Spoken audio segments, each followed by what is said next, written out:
Welcome back, ladies and gentlemen. Mr. Shaw here, ready to go for the Chapter 9 lecture video. Today we are talking about the third linkage institution, campaigns and elections. Also, we'll talk about some voting behavior.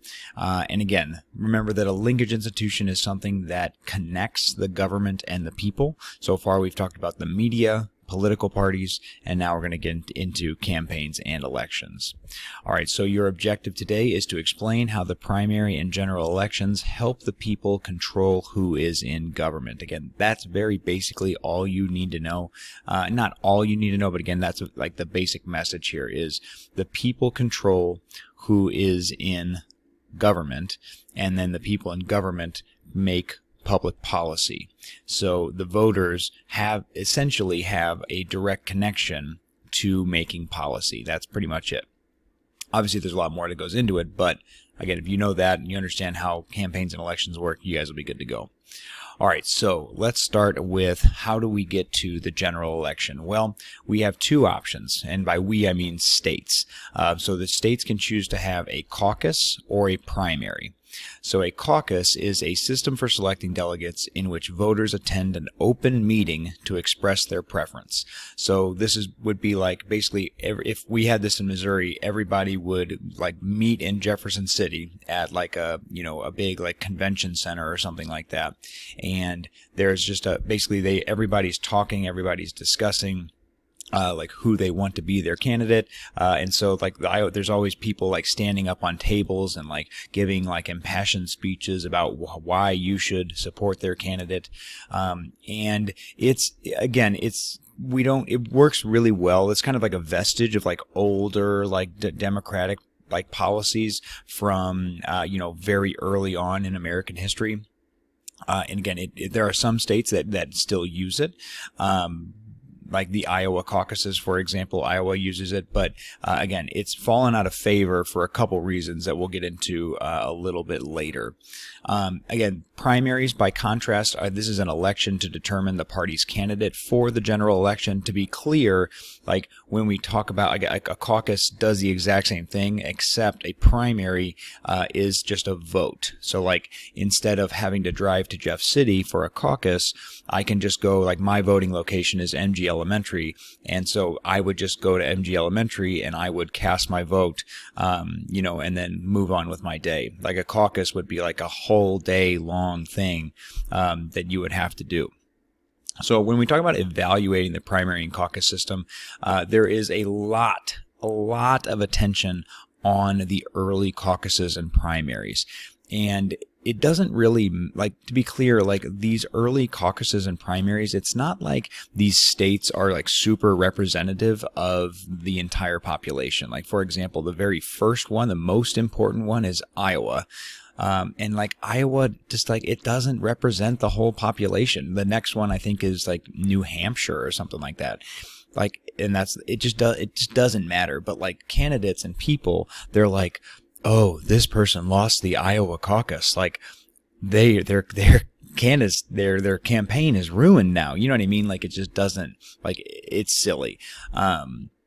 Again, more recently, we've seen candidates that have lost in the early ones. They've like lost in Iowa or they've lost in New Hampshire, and then they've actually gone on to win in later primaries and later states primaries. I mean, so I think Biden lost in Iowa, and he ended up winning the Democratic primary in 2020.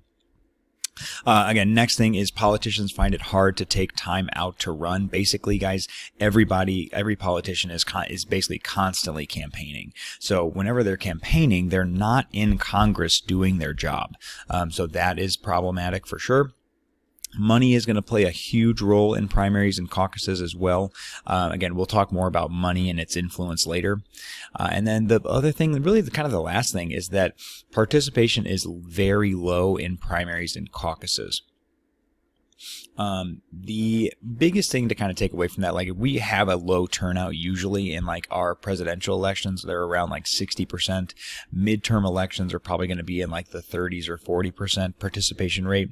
And then Primaries and caucuses, guys, are like in the 20s. Like, so we have, and that's actually like primaries and caucuses honestly are where you should be participating. This is where the most, like, you have the most choice and you have the most like power and influence as a voter in who is going to be your party's candidate. But people don't participate because honestly it's exhausting. Like you already have to vote so many times during the year. Like having to vote another time for a primary is just, again, it's silly.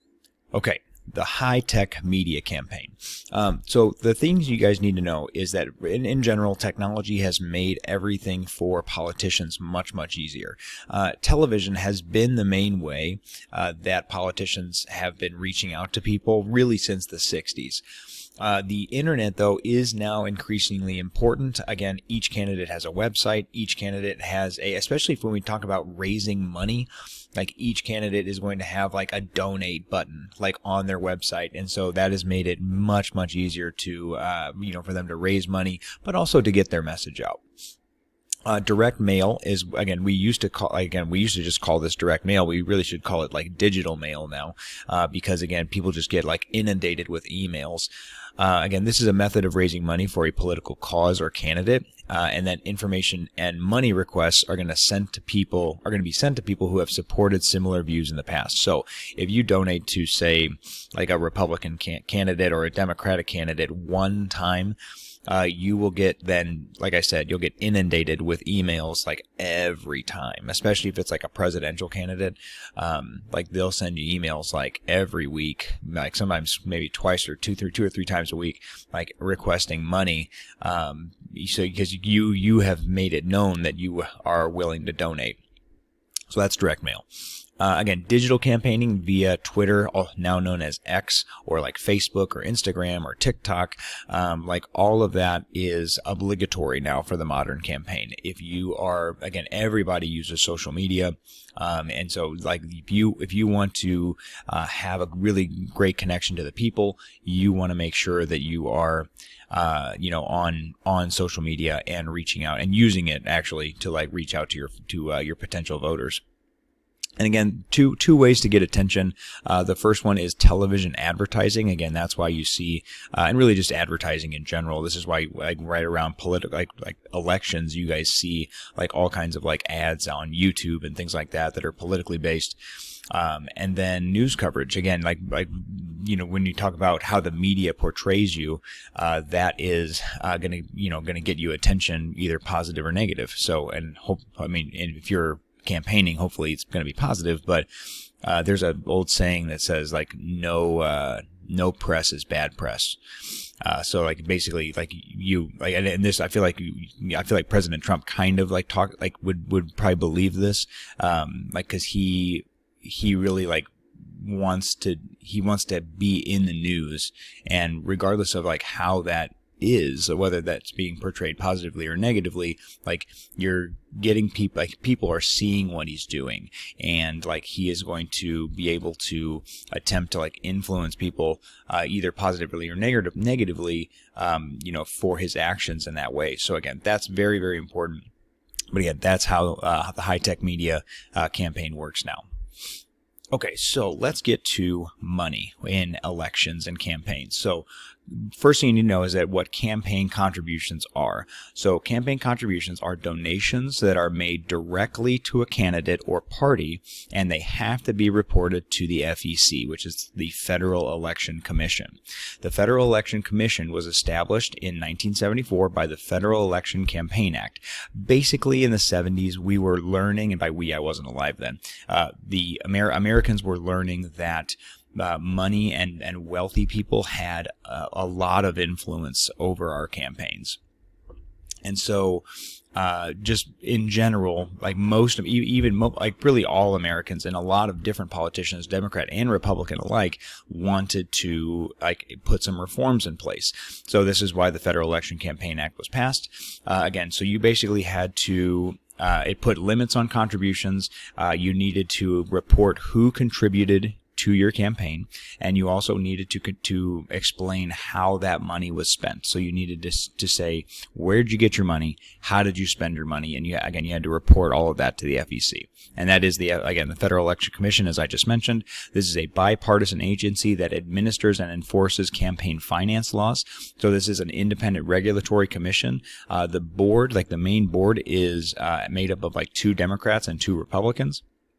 And there is just a lot more stuff. When I get back to class, make sure you guys remind me to show you the Stephen Colbert video, okay, about the Federal Election Commission and super PACs. It's very, very interesting. Again, we'll watch that later. Anyway, the PACs are, and so anyway, this is going to lead to political action committees. Okay, these are PACs, also known as PACs. These are groups that raise money from individuals and then distribute it in the form of contributions to candidates that group supports. Okay, I just made a quick change there. I just wanted to make sure you write down political action committees. You can add it here to the end. I just want you to make sure you know what a PAC stands for. Again, these are groups that raise money from individuals, and then they can give it to candidates, and then they can either make direct contributions, or they can produce advertisements on their own. We'll talk more about PACs a little bit later. Okay, so there were some loopholes, okay, from the Federal Election Campaign, the Federal Election Campaign Act. Again, first of all, there was no limits on spending your own money, so wealthy people were still able to run for office and then just spend as much money as they wanted for their campaigns. And there was also no limits on soft money. So let me start over. Hard money is a campaign contribution. Think of actual dollars that you are providing to a candidate. Okay, that's hard money. Soft money is money that you are giving to a party, not an actual candidate, and they can the party then can use that for party building or generic ads. So they could host a grassroots campaign. Again, we talked about grassroots in the last video. They can, host barbecues and things like that are trying to encourage people to vote for their party. They can run generic ads, they wouldn't say vote for President Trump. They would say vote Republican. Okay, those would be that would be soft money campaigns, or donations could be used for that. So those, again, the Bipartisan Campaign Reform Act in 2002 was also known as the McCain-Feingold Act. This was an attempt to further the restrictions of the Federal Election Campaign Act of 1974. They placed stricter limits on individual donations. Basically, there was a 2-year donation window, and once you met your donation limit in those 2 years, you had to wait until the end of those 2 years to donate again. And then it also banned soft money contributions altogether. Okay, so that was again a big blow to the political parties. Okay, so when we talk about regulations on independent political expenditures, let's first talk about just in general. The wealthy people and groups were really unhappy with the McCain-Feingold Act and really just the Federal Election Campaign Act anyway. They wanted to spend as much money as they wanted. They wanted to be able to just donate whatever amount. So independent political expenditures, before we get into anything else, these are expenses on behalf of a political message that are made by groups that are uncoordinated with any candidate's campaign. So you should really underline the word uncoordinated, because this is key here. Basically, an independent political expenditure can be for a message. So my message could be that I want you to vote for let's say I want you to vote for President Trump, or I want you to vote for a Democratic candidate. That's my message. I am not President Trump. I am not a Democratic candidate. But that's my message. And so an independent political expenditure can be given to me, and I will then broadcast my message. Okay, so again, that's that I am uncoordinated. I'm not coordinating with President Trump. I'm not coordinating with any Democratic candidates.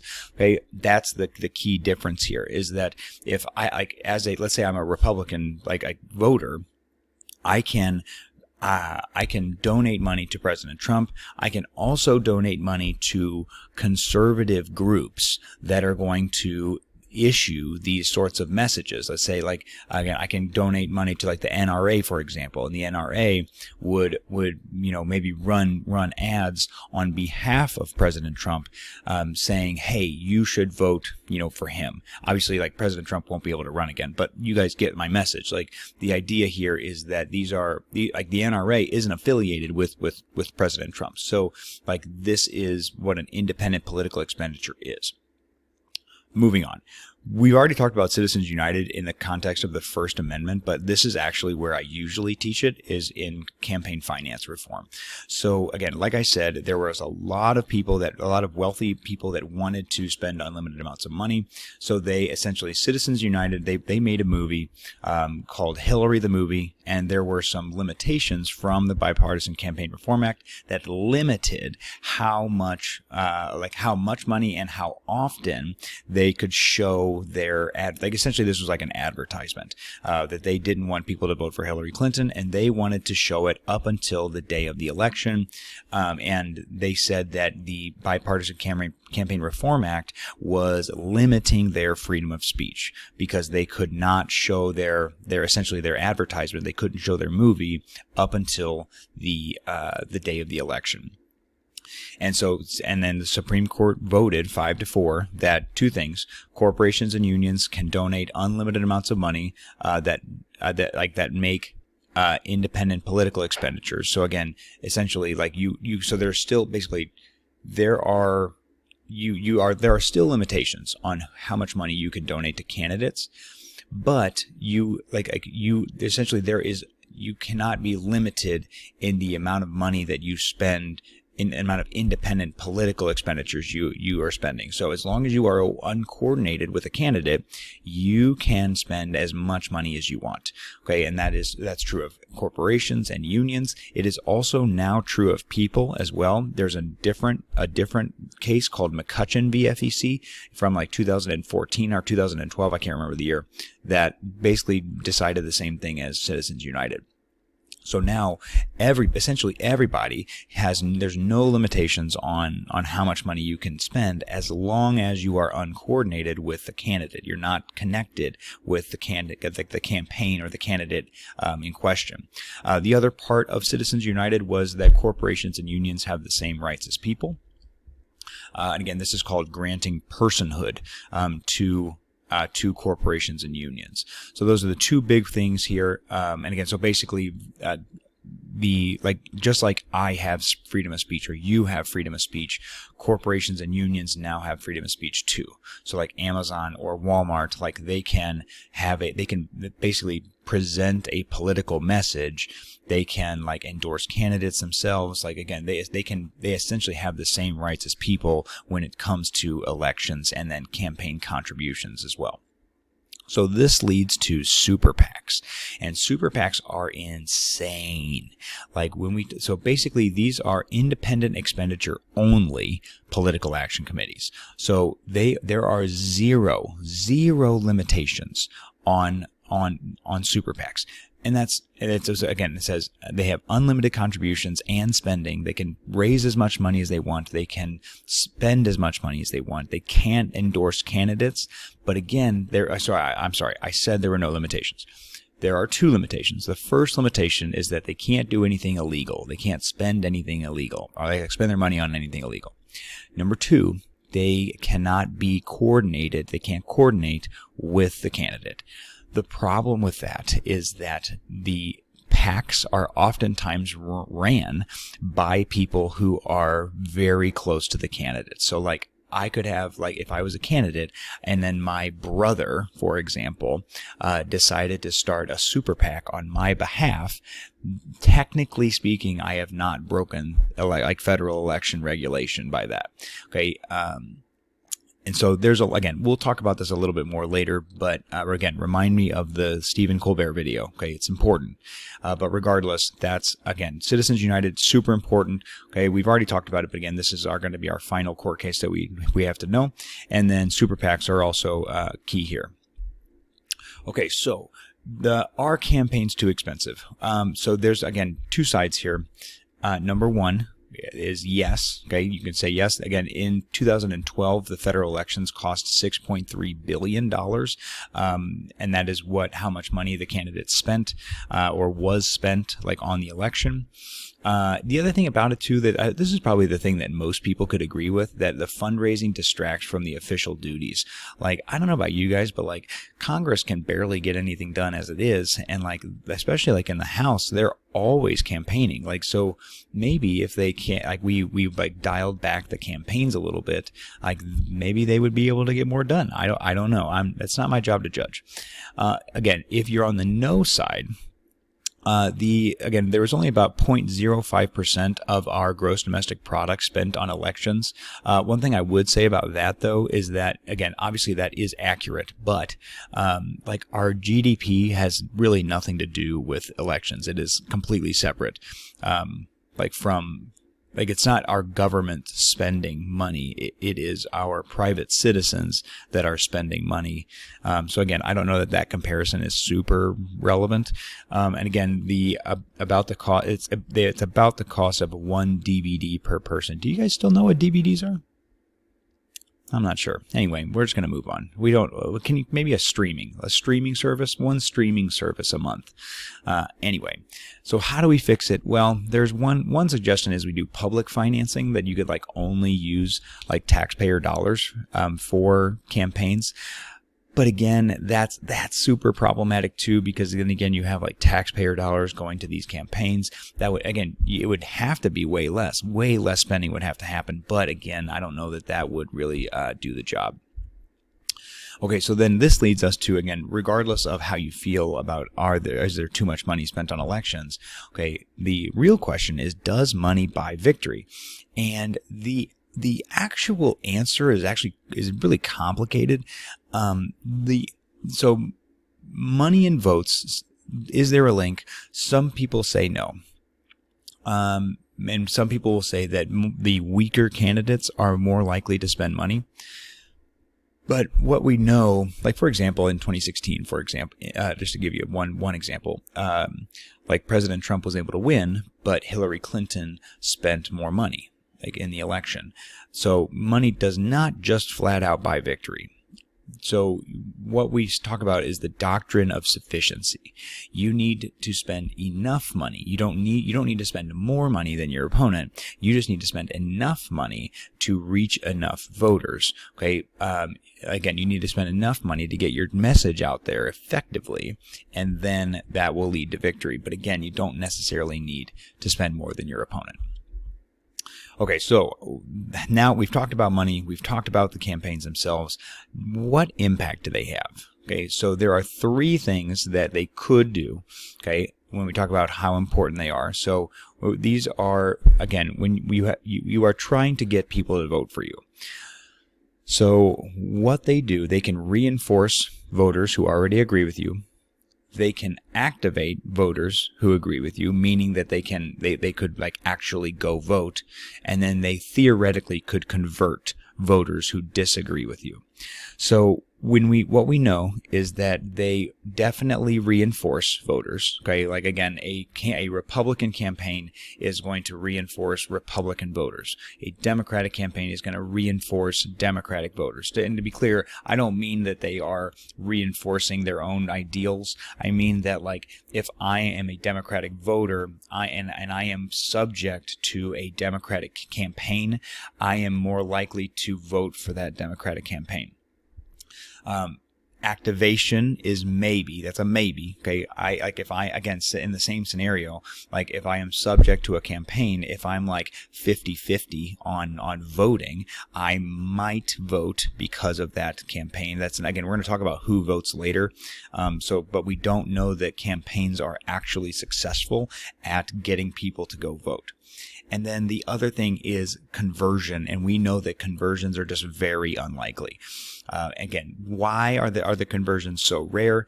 This is a thing called selective perception. This is a vocab word, basically, and again, we've already kind of talked about like selective exposure. It's essentially the same thing. Okay, that voters pay attention to the things they agree with, and that is why, again, like if I am a Republican voter, I'm probably not going to pay attention to a Democratic campaign. Same thing if I'm a Democratic voter, I'm not going to pay attention to a Republican campaign. So my conversion to the opposite party is just going to be pretty rare. And I mentioned the party identification. Incumbent advantage is also relevant here. Again, we know that incumbents are likely to win. That is the main advantage of being an incumbent. So the conversions are less likely to happen, mostly because the incumbent, has a lot of power and a big likelihood of winning. There are some wedge issues, though. For example, abortion is going to split the party. For example, like how you feel about abortion might determine how you vote, rather than so somebody who, like, for example, is big on like helping others, like somebody who wants to help the needy, or poor people, they might, but they also are pro-life. They might vote for Republicans, even though Republicans are generally wanting to stay out of the economy and they want people to rely on themselves. Okay, and so that is a wedge issue, and that is going to be, again, kind of that's going to split people up, and again, it's a whole big thing. But again, the biggest thing that you guys need to understand is that campaigns, they cost a lot of money. They don't really convert people, and they're not necessarily super effective at anything else. So again, why do we have them? Well, it's because we've always had them. Okay, so now we're talking about deciding whether to vote. So when we talk about who votes, again, we're going to get into who is likely to vote later. But again, we have a couple questions that we need to deal with. So first of all, does one vote matter? Again, this one's tough because if you, obviously, one election, any election is not going to be decided by one vote, or at least it's unlikely to happen. But if everyone thought that, that would be excruciatingly problematic for our republic and for our democracy. The biggest problem that we face in America is that voting is costly. It is we have two things really. First of all, voting takes place on a Tuesday, which is a work day. So people have to balance work, family, and voting on the election day. Also, people in general, America has so many voting days. We have a voting day in April. We have one sometimes in August. We have sometimes in November, and it's just constant. Again, that's not even including primary elections either.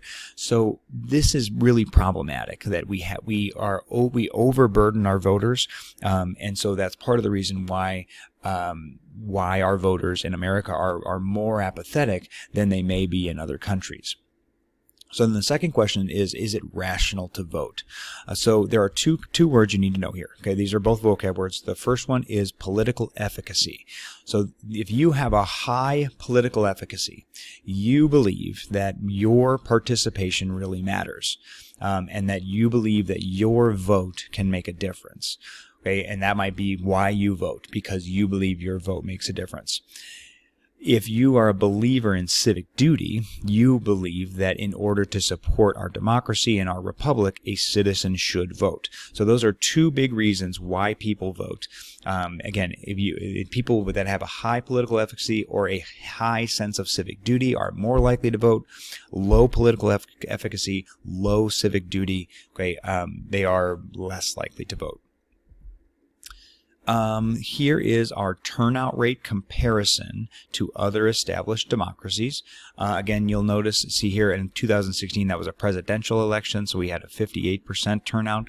Again, in 2014, it's a midterm election. We had 36%. Obviously, these are going to be averages for all of the other countries, but you see the turnout rates are much, much higher for a lot of the other established democracies. And again, we're going to get into why that is here in just a little bit. Okay, so how do you vote? Well, the first thing you have to do is you have to register. And the registration laws differ by state. So I'm going to focus more on Missouri because that's your experience and that's what we really care about. But in general, like Missouri has more restrictions, not the most restrictive by any means, but like you have to have you have to show an ID in order to vote. Like not every state does that. They also limit the time that you can register to vote. You have to be registered, I think, a month in advance before the election. And so one federal law that is relevant here is the Motor Voter Act of 1993, which basically mandated that states allow people to register to vote at the Department of Motor Vehicles, like when you guys are getting your license. Actually, and this is what I tell kids a lot, is like you can do it online, but like since you have to go to the DMV anyway to get your upgrade your license from intermediate to like a full license, like you can just they're going to ask you, do you want to register to vote? You say yes, and you're done. You can do it online too. It is super easy. You can just Google register to vote St. Charles County, and then you're good to go. Or if you're like somebody that's not one of my students and is watching this for some strange reason, first of all, welcome. Happy to have you. But also you can just Google register to vote in your county and it'll pop up and you can do it. But because of the Motor Voter Act, everybody can also do it at register to vote at the DMV. So again, as I mentioned, Missouri has a voter ID law. They have to show a government-issued photo ID in order to vote. And when we talk about registering to vote, guys, we have two big issues that the parties are constantly bickering about. So Democrats are concerned with voter suppression, and Republicans are concerned with voter fraud. So Missouri is a Republican state, so this is why they have all of these other things in place. They have the time limit on registering, the showing your ID in order to vote. This is they are concerned that people are going to vote that shouldn't be voting. And so then Democrats a lot of times are going to talk about how these policies are going to restrict and prevent certain people from voting. So for example, African Americans are less likely to have a valid driver's license. Elderly people are less likely to have a valid driver's license.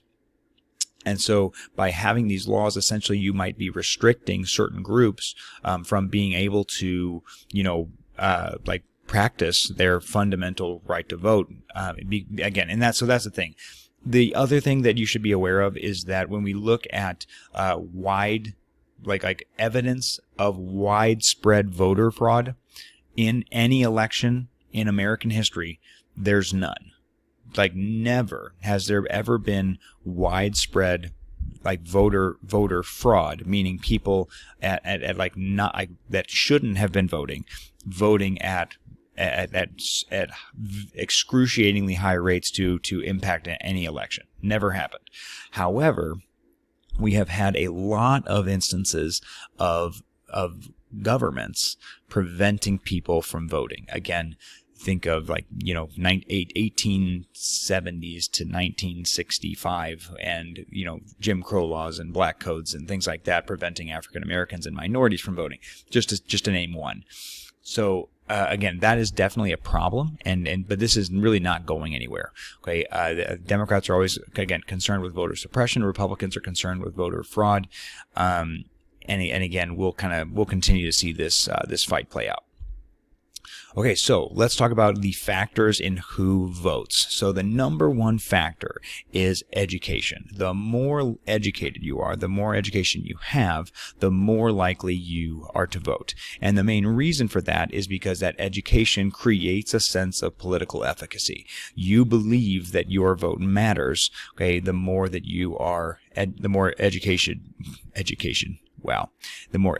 you are.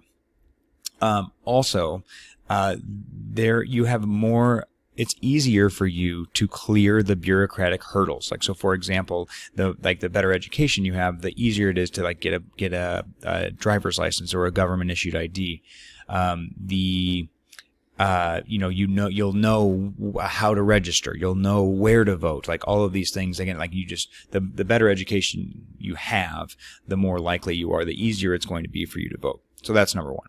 Number two is age. Again, we know that older people are more likely to vote. They are have the highest voter turnout of any group, and younger citizens are much less settled, and they are much less likely to vote for a myriad of reasons. Most of it is apathy.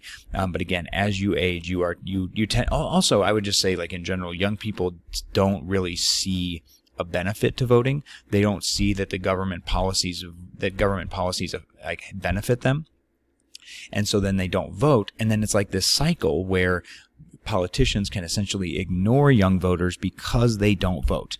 You understand? Like, they can't ignore the policy goals of older people because older people vote at the highest rates. So again, I always tell people, if you want politicians to care about what you want them to do, you need to vote. That's pretty much it. Okay, for race and ethnicity, white people are more likely to vote than minorities. Again, black and Hispanic turnout is lower. The last three are, again, gender. Females participate at slightly higher rates. Again, it's not by much, but again, females tend to participate a little bit higher. And then marital status, married people are more likely to vote. Again, I imagine that is more because married people have, they have more to gain maybe than single people do from the government. And then the last one is government employment. If you are a government worker, you are far more likely to vote because, again, you have more at stake. Like who is in power, and the party in power might have a direct impact on your job. Okay, so voter turnout rates here, again, you see as you age, the percentage voting is going to be much higher. By education level, again, much higher. Race and ethnicity, again, whites are going to be more likely to participate. And then gender and marital status, again, same thing. And then government workers. All right, so party identification is important. It is going to provide perspective. A lot of times the easiest thing to talk about with parties is that they provide a guidepost, okay, to, hey, we want to do this. Here's our platform. Here's what we want to do if we win. If you agree with us, you should vote for us. And again, it's now, though, it's like kind of similar to like sports teams and religion, which is kind of funny to me. Like people get all like bent out of shape about it. They love, wearing their gear, their Democrat or Republican gear. They put out their yard signs. Like it's just, I don't know. I think it's funny. Again, like I said, it's a cue to who's on one's side. Again, it does simplify candidate selection. In America, though, I would kind of push back against that one a little bit because it simplifies candidate selection almost too much because we don't have very many choices in America, which again, I think is problematic. More choices is probably going to lead to more participation, and again, like we see in other democracies. And again, in my party, quote, my party, right or wrong, is no more, again, especially among younger voters. I mentioned this in, I believe, the last video. Younger voters are much more likely to vote as independent. They're more likely to split their tickets. And again, we're seeing that kind of more and more. But again, there still are, just to be clear, there are still some diehard party people. That sounded funny. But again, those are usually going to be among the older generations. All right, so here are your voting models. So I've got 4 of them, really nice and easy for you here. Rational choice theory is that you are likely to vote for the candidate that is closest to your own ideology. I mentioned that in, I believe, the last video. The retrospective model of voting, again, you want to think retro, like going like old, like going back on the past. You're going to vote based on your life during the candidate's term. Like think about how your life was and vote accordingly. The prospective model is you're going to vote based on how you think your life will change if the candidate is elected. So you're going to kind of think towards the future. And then the last one is party line voting, and you're going to really vote for your party regardless of other issues. Most people are going to probably focus more on the rational choice and then the retrospective model, and I would say maybe even the retrospective model a little bit more. People are going to think about what they're like. Like this is probably one of the main reason why Kamala Harris lost in 2024, because like she did not, people's lives were not, like they didn't feel like things were going great. Like our economy was fine, but like, the price of eggs was, $5 or $6 for 18 or something like that. And so, people felt felt pressure, especially like financially. And then when they asked Harris, like, what would you do differently than Biden? She said that she couldn't think of anything, or that she wouldn't do anything. And she was trying to not alienate, President Biden's choices. But at the same time, she ended up alienating a lot of moderate voters who were really struggling, like financially, and wanted something different than President Biden had given them from 2020 to 2024. Anyway. Okay, so policy voting, guys, is the kind of the another option for you. You vote based on your issue preferences. This would be like people who vote based on if they're like pro-life or pro-choice, or somebody who really cares about the environment, or somebody that really cares about like the Second Amendment, for example. So people have a clear sense of what their policy preferences are. They usually are going to know where the candidates stand on the issues, and they are going to then vote for the candidate that is closest to their own preferences. Now, candidates know that they do this. Okay, they know that people do this, and so what they're going to do is they are going to be deliberately ambiguous. So when they ask a direct question to a candidate, they don't want to alienate any voters, so they are going to just kind of make these like generalized statements that could kind of go one way or another.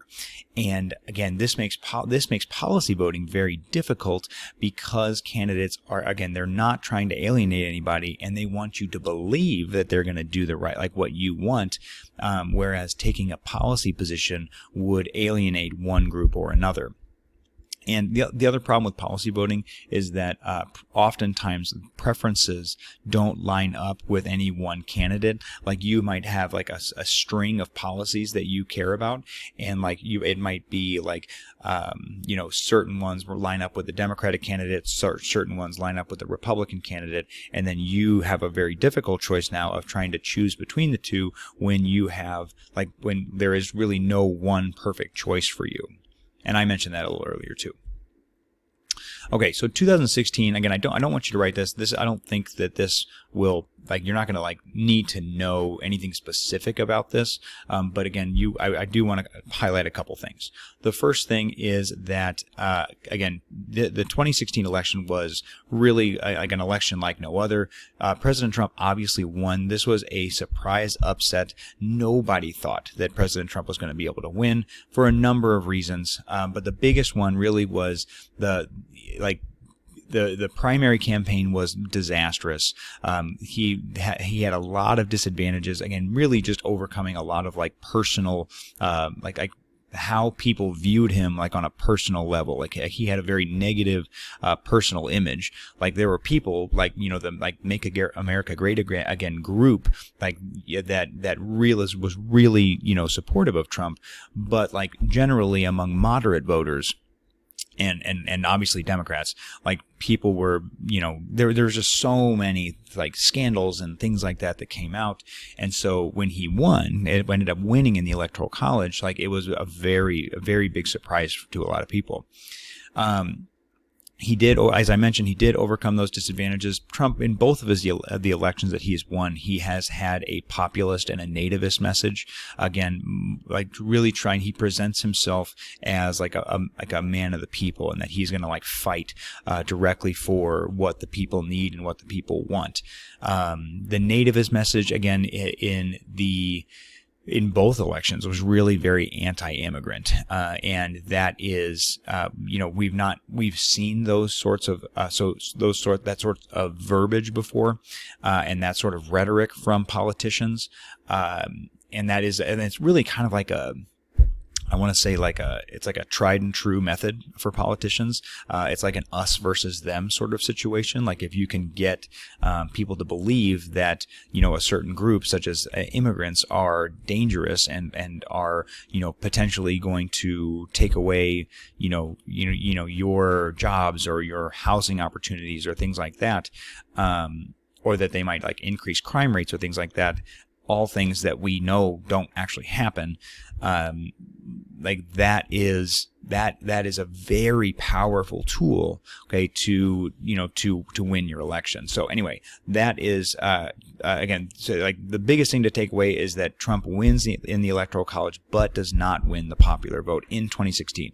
In 2024, he did win both. He won the Electoral College and the popular vote.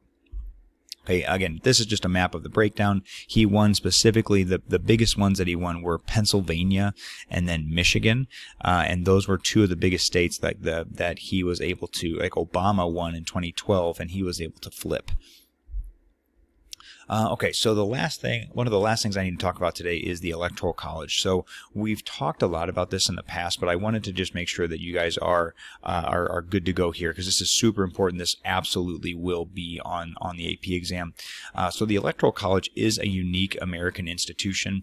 Most people, and by most people I mean liberals, want it abolished. Okay, a lot of people believe that it is archaic and undemocratic. And again, because it leads to situations like in 2016 and in the year 2000, where the winner of the popular vote doesn't necessarily win the election. And again, you got to remember though that when we talk about the founders' plan, this was part of it, not the popular vote winner not winning, but they didn't want like the people to have a direct say in who the president was going to be. They wanted this to be the states. They didn't want cities and coastal regions to be able to determine the outcome of the presidential election. And so the founders' plan was that the president was going to be elected by elites. And again, that's what I mean by the literal electors, okay, like the electoral votes that we have. Those are elites that are casting their ballots on behalf of the people. And the Supreme Court now has ruled that they do have to vote the same way that their people voted.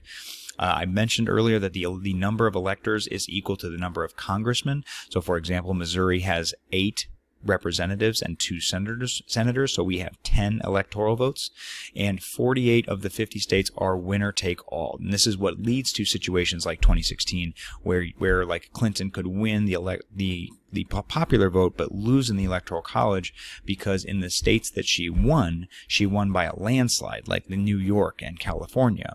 But in the states that she lost, like Pennsylvania and Michigan, she lost those by a very, very small margin.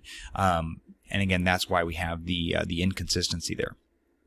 The biggest thing about the Electoral College, guys, is that it leads to what's called battleground states. So these are the Pennsylvanias and the Michigans and Arizona and Georgias of the world. These are key states that candidates focus on because they are most likely to decide the outcome of the Electoral College vote. So states like Texas and California they have the most Electoral College votes, but it's very, very likely that, like California is a safely Democratic state. Texas is a safely Democratic state, Republican state. Like these are like candidates don't need to spend a lot of time in them because they know they are going to win that state, which is why they spend so much of their time in the battleground states like Ohio and Georgia and Arizona, Nevada, etc. Okay, also don't write this one. Are nominations and campaigns too democratic? Again, outsiders definitely have a way in. Candidates are chosen by voters, not party elites. So again, it's technically a good thing, but maybe not. Again, when we talk about who can get involved and who can run for campaigns, it's really just the wealthy. Like again, I, for example, like as a teacher, I know a lot about government. I know a lot about policy. Like I can public speak pretty well. Like I would be okay. I could do a good job probably as a politician or a candidate, but like I just don't have any money. And so I would not make it past, even the primary rounds because of that disadvantage. The other problem that we have is that politicians are on a permanent campaign. Again, as I mentioned earlier, voters are overwhelmed. There are just I swear the campaigns last like 2 years now. It's insane. Again, the lengthy process will also discourage candidates because, again, they have to be away from their jobs. And so it leads to situations where they just, would be a good fit as a politician, but they can't, take time away from their jobs, so they are, not likely to run. And as I mentioned, fundraising is a worrisome burden that essentially cuts out, maybe 75% of the population from being a potential candidate. Okay, so do elections affect public policy? Again, the answer is to some degree. They do affect public policy. Public policy decisions affect electoral outcomes, kind of. But the biggest thing, guys, is that voters choose policymakers and then policymakers make policy. That's the biggest thing you need to take away. Okay, if you guys understand that, you'll understand pretty much everything you need to know about how elections impact policy. If there's something that's super popular, like a popular idea, and the current administration, the current people in power don't do that, they don't enact policy on this popular idea, they will lose their re-election campaigns, and the people will choose new politicians to enact that policy. So that's the biggest thing to take away. So, scope of government. How do campaigns affect the scope of government? So, in general, during campaigns, people make all kinds of promises. Okay, the candidates make all kinds of promises. These local promises add up. If you want to get reelected, you've got to bring home the bacon. You've got to make sure that you are providing stuff to your constituents. This pressure, again, to meet promises is going to lead to pork barrel legislation. Okay, it's going to lead to people really trying to provide things for their constituents in order to get elected. And again, public opinion of candidates is going to decrease when these promises are not met. So again, this is why all presidents start with a very high approval rating, and then it decreases over time. And same thing for congressmen as well, and really any elected official. They say they're going to do all these things, and if they are unable to meet that, meet those promises, they are probably going to suffer in the re-election campaign. One thing that you should be aware of, and I wanted to talk about this, and I kind of mentioned it a little bit in media.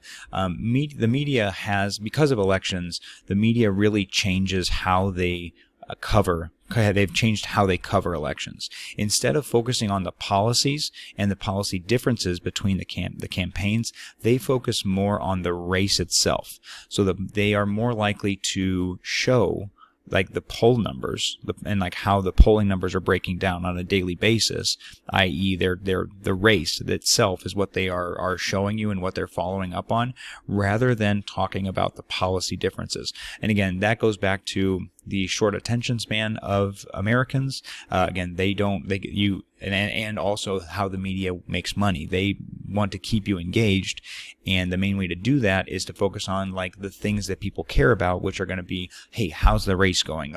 And so instead of focusing on the differences or the policy positions, they are going to focus on the race itself, which leads to less understanding among the American electorate. I did it. Guys, I don't know. Again, I think I covered pretty much everything here. This is obviously not, I'm pretty sure that I covered everything pretty well. The only thing, I went more in depth on the Bipartisan Campaign Reform Act and the Citizens United, maybe a little bit more here on the campaign contribution side. Again, if you wanted to add it to your notes, great. It's not going to hurt you. Certainly might help you though.